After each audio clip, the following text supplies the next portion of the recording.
Welcome to AK-47 classes. Here we teach 10th and 12th class students mathematics by Devendra sir. Good morning everyone. I am Bhargavi Patel from class 10th and I study in Sagar Public School, Bilaigarh. और आज का जो हमारा topic है वो है remainder theorem और factor theorem. तो हम इन दोनों टॉपिक को एक एक करके समझेंगे। तो रिमाइंडर थ्योरम कहता है कि अगर हमारा कोई भी डिविडेंड f ऑफ x है, अगर उसको हम कोई भी डिविजर x माइनस ए से डिवाइड करते हैं तो जो हमारा रिमाइंडर होगा वो f ऑफ a होगा। वहीं पर फैक्टर थ्योरम कहता है कि अगर हमारा कोई डिविडेंड f ऑफ x है, उसको हम लोग x माइनस ए डिविजर से डिवाइड करते हैं तो अगर हमारा रिमाइंडर f ऑफ a 0 आ गया तो जो हमारा x माइनस ए हमारा डिविजर है वो हमारे डिविडेंड f ऑफ x का फैक्टर है। तो हम दोनों में डिफरेंस एक एक एग्जांपल करके समझेंगे। ये जो दोनों थ्योरम है उसका एडवांटेज ये है कि हम लोगों को रिमाइंडर और फैक्टर पता करने के लिए लॉन्ग डिवीजन मेथड का इस्तेमाल नहीं करना पड़ता। यहाँ पर जो हमारा a का वैल्यू है उसी से हम लोग रिमाइंडर और फैक्टर दोनों ज्ञात कर सकते हैं। तो हमने एक एग्जांपल ले लिया है p of x। p of x is equal to x cube plus 3x square plus 5x plus 8। इसको हम लोग डिवाइड करेंगे x माइनस 4 से। तो रिमाइंडर थ्योरम से हम लोग यहाँ पर x माइनस 4 जो हमारा डिविजर है उसको x माइनस a से कंपेयर करेंगे और उसके बाद हमारा a का वैल्यू हमें 4 मिल जाएगा। आप यहाँ पर देख सकते हैं x माइनस 4 को x माइनस a से कंपेयर करने पर हमारा वैल्यू a का 4 आ गया है।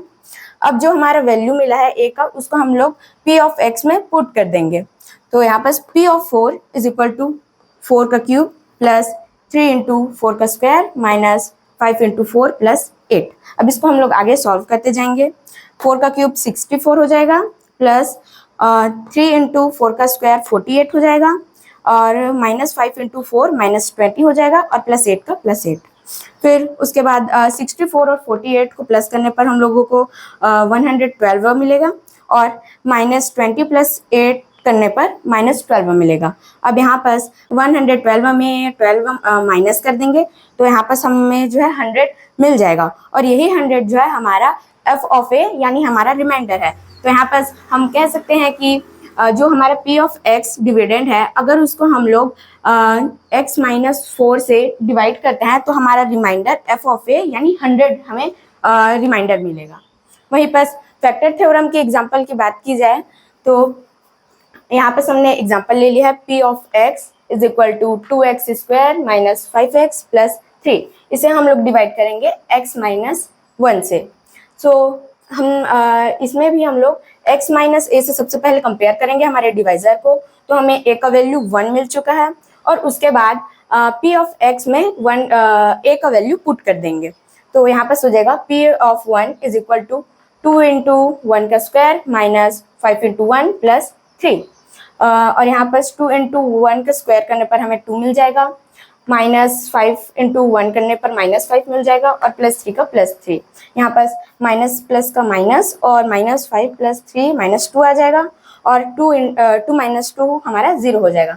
तो यहाँ पर हमें f ऑफ a जो है 0 मिल चुका है। तो जैसे कि हमने देखा था कि अगर किसी भी डिविडेंड को किसी भी डिविडेंड x ऑफ x को अगर हम लोग x माइनस a से डिवाइड करते हैं और अगर हमारा रिमाइंडर f ऑफ a 0 मिल जाता है तो जो डिवाइजर x माइनस a होता है वो f ऑफ x का फैक्टर होता है। सो जो हमारे जो फैक्टर थ्योरम है उसके हिसाब से हमारा रिमाइंडर जो है 0 आ चुका है।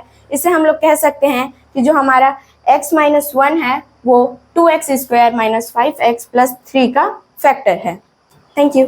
अभी मैं फ़िलहाल में AK-47 क्लासेस में ट्यूशन ले रही हूँ और यहाँ मुझे क्वेश्चंस में कोई दिक्कत नहीं हो रहा है। जहाँ पर मुझे दिक्कत होता है सर मुझे समझाते हैं, तो मैं बोलना चाहूँगी कि ये ट्यूशन क्लास बहुत ही अच्छा है। Thank you. Connect with us to excel.